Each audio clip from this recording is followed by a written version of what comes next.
Good evening, I'm Jeff Kimball. And I'm Rosa Barney. You're watching the NUTV News Show. In this week's news, Northeastern officials urge students to avoid Four Loko. On Monday, Northeastern's University Health and Counseling Services sent a mass email to all Northeastern students, warning them about the dangers of drinking the alcoholic energy drink. Four Loko is a 23.5-ounce canned drink that contains caffeine and 12% alcohol. Combining the stimulant caffeine with alcohol is dangerous because it masks the alcohol's effects. This results in people not realizing how drunk they actually are. Central Washington University, University of Rhode Island, New Jersey's Ramapo College, and the City of Chicago banned Four Loko. The FDA is now investigating the drink.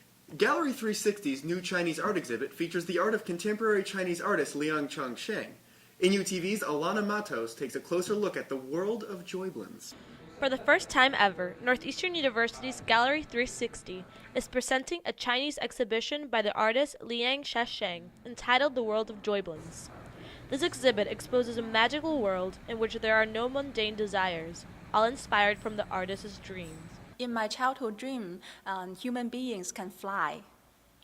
人们都是很快乐， Everyone is happy. 没有所有的矛盾。 There's no confliction.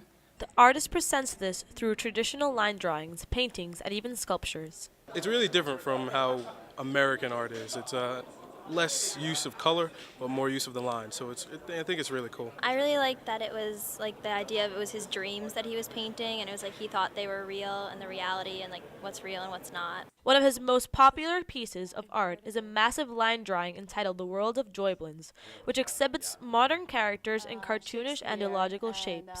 His art comes strictly from his imagination, for his intentions are completely unattached to political and social opinions. 我的想象和它的好玩。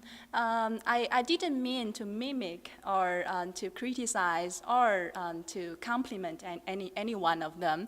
It's just my imagination. I think it's fun. Students also took notice in his 20-foot-long scroll, which also exhibits strange creatures from the same world.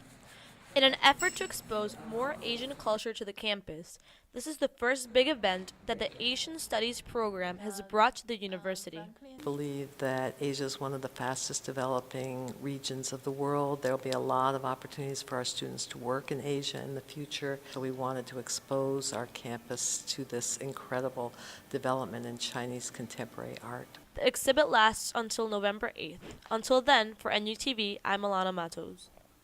What do tweeters from around the nation care about most? A recent Northeastern study dove into the Twitterverse to uncover the hot topics of the midterm election. This past week, a team of researchers at Northeastern, Harvard Medical School, and the Technical University of Denmark tracked the language of over 20 million tweets to try to identify the political mood of our nation. Because Twitter conversations are public, they can be geocoded. This means researchers can look at a tweet and know exactly where it was tweeted from. The results found that tweeters of America were most interested in job issues and gay rights. People seemed least interested in abortion and veterans issues. Researchers say the approach is an interesting new type of data collection. And that brings us to our question of the week. What political issues did you care about in this election? Proposition 19 was kind of interesting. I still don't know where I quite stand on it, but it made it an interesting election in that regard. In terms of my family, I voted for Republican because it would help my dad and his business. I was mostly hoping for more open policies on things like the environment, which is one of my biggest causes, and people who are more in favor of gay marriage, but obviously that's not going to happen quite as fast as I hoped. Well, I was hoping the alcohol tax in the Massachusetts state was going to go down, so that was something I was crossing my fingers for. Didn't really care, didn't look into it since it didn't matter. And that's all we have for you tonight, Northeastern. Tune in next week for another edition of the NUTV News Show. Good night.